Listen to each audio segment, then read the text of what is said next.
Hello everyone. अभी अभी मैं IBPS क्लर्क का एग्ज़ाम देकर निकला हूँ।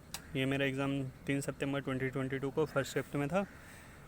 इंग्लिश में मैंने अटैम्प्ट किए 26 आउट ऑफ 30, क्वांट्स में 28 आउट ऑफ 35, रीजनिंग में 29 आउट ऑफ 35। तो ओवरऑल मेरे अटैम्प्ट रहे हैं 83 आउट ऑफ 100। लेवल की बात करें तो इंग्लिश का लेवल मॉडरेट लगा मुझे, प्रीवियस ईयर एग्ज़ाम के बेसिस पे बोल रहा हूँ मैं। क्वांट्स का लेवल इजी टू मॉडरेट और रीजनिंग का मॉडरेट लगा। इंडिविजुअली बात करें तो इंग्लिश में आरसी देखने को मिली, तो आरसी में ही मॉडरेट टू हार्ड था। डिडक्शन से आंसर आ रहे थे, ऐसे डायरेक्ट वाले जो क्वेश्चन दे रखे होते हैं वो नहीं थे, डिडक्शन के थे। और 2-3 वर्ड एंटोनिम सिनोनिम वाले जो थे वो भी थोड़े बहुत ट्रिकी थे, वो भी नहीं हो पा रहे थे। तो आरसी काफ़ी मॉडरेट टू हार्ड लेवल की थी। और इसके अलावा जो एकदम शॉकिंग वाला रहा था, जो अभी तक मुझे देखने को मिले ही नहीं है किसी भी एग्ज़ाम में, मिस स्पेल्ट और इनअप्रोप्रिएट वर्ड जो रहते हैं, जिसमें मैक्सिमम केसेस में मिस स्पेल्ट ही रहते होंगे। इनअप्रोप्रिएट कोई एक आध क्वेश्चन में कभी कभार होता है कि हाँ इनअप्रोप्रिएट हो जाता है, पर इस वाले क्वेश्चन में पाँच क्वेश्चन आए थे, 5 के 5 इनअप्रोप्रिएट पे थे। यानी उसमें वर्ब की फॉर्म गलत दी हुई थी या फिर वर्ब की जगह नाउन वर्ड डाले हुए थे। इस तरह से कुछ वर्ड इनअप्रोप्रिएट डाले हुए थे, एक भी मिस स्पेल्ड नहीं था, सारे के सारे इनअप्रोप्रिएट वर्ड के ऊपर थे। ये इस बार के लिए सबसे शॉकिंग रहा मेरे लिए। और दूसरा इसके अलावा था पैराफिलर्स। तो पैराफिलर नॉर्मल इजी टू मॉडरेट ही था, उसमें ज़्यादा कुछ ऐसा हार्ड वाली चीज़ नहीं थी। और फिर एक इंडिविजुअल पैराजम्बल आए थे 5-6 क्वेश्चन। इंडिविजुअल पैराजम्बल भी इजी ही थे, उनसे आसानी से बन जा रहा था। 1-2 सेंटेंस, मतलब स्टार्टिंग का सेंटेंस सभी का अलग दे रखे थे, तो बस स्टार्टिंग का पेयर देखना था, उससे ही बन जा रहा था। इसके अलावा थोड़े बहुत मिसलेनियस थे, थोड़े बहुत एक्स्ट्रा, वो मैंने देखे भी नहीं, वो किए भी नहीं। अब क्वांट सेक्शन में चलें तो क्वांट सेक्शन में सिंप्लीफिकेशन आए थे 15, तो ये इजी ही लेवल के थे, बस थोड़ी बहुत कैलकुलेशन थी। जो स्क्वायर और मल्टीप्लिकेशन डिवीज़न आसानी से कर लेता, उसके लिए काफ़ी आसान था। और इसके अलावा मिसिंग नंबर सीरीज़ थी, उसके भी 4-5 क्वेश्चन थे, तो वो भी काफ़ी आसान थे।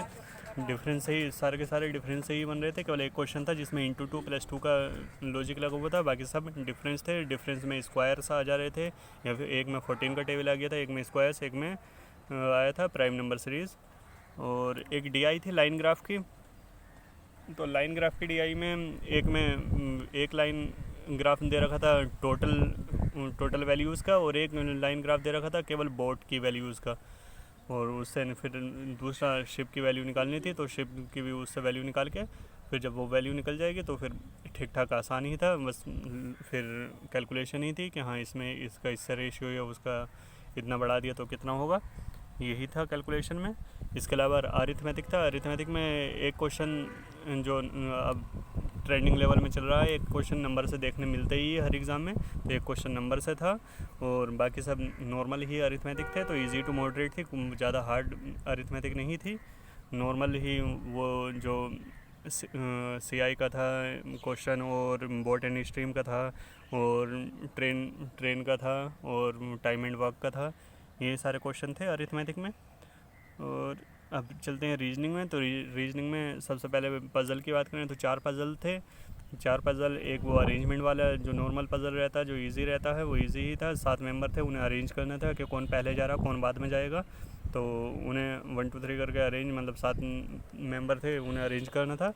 दूसरा पजल दो क्वेश्चन थे इसके, या 3 क्वेश्चन थे, ये इजी ही था। अनसर्टेन पीपल थे, इसमें 11 आंसर आया मेरा, तो इसमें बैठाना था। ये 2-3 क्वेश्चन ही थे इसके। तीसरा पजल जो था वो डेजिग्नेशन बेस्ड था। डेजिग्नेशन दे रखी थी एक इंस्टीट्यूशन की, और 7 मेंबर को उस डेजिग्नेशन में सेट करना था। और एक पज़ल था फ्लोर बेस्ड, इसके लिए टाइम नहीं बचा, ये फ्लोर बेस्ड पज़ल मेरा छूट गया, ये 5 मेंबर का था, और 5 क्वेश्चन थे इसमें भी। इसके अलावा स्लोग्स थे, ओनली अ फ्यू टाइप के स्लोग्स थे, आसान ही थे, वो भी 4-5 क्वेश्चन थे स्लोग्स के। और इनइक्वालिटी भी काफ़ी आसान ही थी। इनइक्वालिटी भी सिंगल स्टेटमेंट वाली इनइक्वालिटी थी, कॉमन नहीं थे, तो आसान ही थी। और इसके अलावा एक नंबर सीरीज़ थी, वही नंबर सारे के सारे इवन और ऑड नंबर, इस तरह से बहुत सारे नंबर दे रखे थे। और बहुत सारे जो फंक्शन रहते हैं कि लेफ़्ट से 5th और राइट से फर्स्ट का प्रोडक्ट क्या होगा या उनका डिफरेंस क्या होगा, ये सब क्वेश्चन थे। और एक क्वेश्चन था पेयर ऑफ लेटर्स का, इसमें 1 ही आंसर आया था मेरा। कि कितने पेयर रहेंगे लेटर फॉरवर्ड बैकवर्ड डायरेक्शन में, और एक मीनिंगफुल वर्ड का था वो स्किप किया। तो ये था ओवरऑल एनालिसिस आज के एग्ज़ाम का। चलिए मिलते हैं नेक्स्ट वीडियो में। थैंक्स।